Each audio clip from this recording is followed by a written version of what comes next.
রাইস্টারের একটা ছোট বোন ছিল যাকে ও নিজের থেকেও বেশি ভালোবাসতো। ওর মা বাবা কিছু বছর আগে একটা গাড়ি অ্যাক্সিডেন্টে মারা গেছিল, আর ওই দিন থেকে রাইস্টার ওর বোনের পুরো খেয়াল রাখতো। প্রতিদিন সকালে ওকে স্কুলে ছাড়তে যেত আর সন্ধ্যায় বাড়ি আনতো। দুজনের জীবন ছিল খুশিতে ভরা। কিন্তু একদিন রাইস্টারকে কিছু দরকারি কাজের জন্য হঠাৎ বাইরে যেতে হলো। ও ওর বোনকে বলল, বোন, আজ তুই একাই স্কুলে চলে যাবি, সন্ধ্যায় আসার সময় নিয়ে আসবো। ওর বোন হেসে বলল, ঠিক আছে দাদা। রাইস্টার ওর বাইক নিয়ে বেরিয়ে পড়লো। কিছুক্ষণ পর ওর বোনও স্কুল যাওয়ার জন্য ঘর থেকে বেরোলো। আজ রাস্তা বেশ জনশূন্য ছিল। তখন হঠাৎ লাল রঙের চকচকে গাড়ি ওর সামনে এসে দাঁড়ালো। গাড়ি থেকে দুজন ভয়ঙ্কর দেখতে গুন্ডা নামলো আর রাইস্টারের বোনকে জ্বালাতন করতে থাকে। সে সাহায্যের জন্য চিৎকার করলো, কিন্তু দুজন গুন্ডা তাকে অনেক বিরক্ত করে ওখানেই মেরে ফেললো আর পালিয়ে গেল। সন্ধেবেলা যখন রাইস্টার স্কুল পৌঁছলো তখন টিচার বললেন, আজ আপনার বোন তো স্কুলেই আসেনি। এটা শুনে রাইস্টার ভয় পেয়ে গেল। ও তাড়াতাড়ি ওর বাইক নিল আর ঘরের দিকে গেল। সারা রাস্তা ওর মন ছটফট করছিল। তখন ও রাস্তার মাঝখানে লোকেদের ভিড় দেখলো। ও দৌড়ে ওখানে পৌঁছলো আর দেখলো মাটিতে ওর প্রিয় ছোট বোনের মৃতদেহ পড়েছিল। রাইস্টারের চোখ রক্তাক্ত হয়ে উঠলো আর চিৎকার করলো,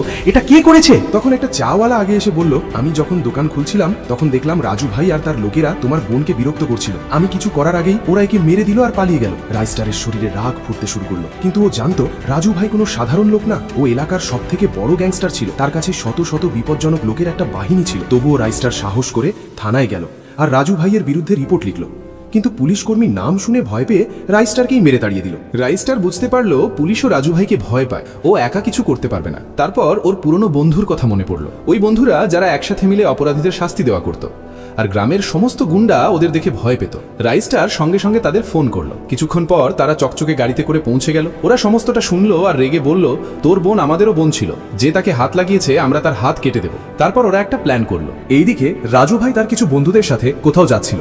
তখন হঠাৎ একটা সুন্দরী মেয়ে তাদের গাড়িতে ধাক্কা মারলো। রেগেও বাইরে এলো, কিন্তু যখন মেয়েটির মুখ দেখলো তখন অবাক হয়ে গেল। ও খুব সুন্দর ছিল। ও তাকে জোর করে গাড়িতে বসিয়ে একটা নির্জন ফ্যাক্টরিতে নিয়ে গেল। সেখানে মেয়েটি তার সম্মানের জন্য ভিক্ষা চাইছিল। আমাকে ছেড়ে দাও, আমি একটা মেয়ে, আমার সম্মান করো। কিন্তু রাজু ভাই হেসে বলল, সবাইকে সম্মান করবো তা নেবো কাকে? ওই সময় হঠাৎ পুরো ঘর ধোঁয়ায় ভরে গেল। তখন রাইস্টারের বন্ধুও ভিতরে ঢুকে গেল। কিছুক্ষণের মধ্যেই জোরদার লড়াই শুরু হলো। কিছুক্ষণ পর যখন ধোঁয়া পরিষ্কার হলো, তারপর দেখা গেল রাজু ভাইয়ের দুটো হাতই কেটে দেওয়া হয়েছে। আর রাইস্টারের বন্ধু জোরে জোরে হাসছিল। আর রাইস্টার ওর বোনের জন্য তোমাদের কাছে একটা লাইক চাইলো। রাইস্টারের বোনের জন্য একটা লাইক করে দিন।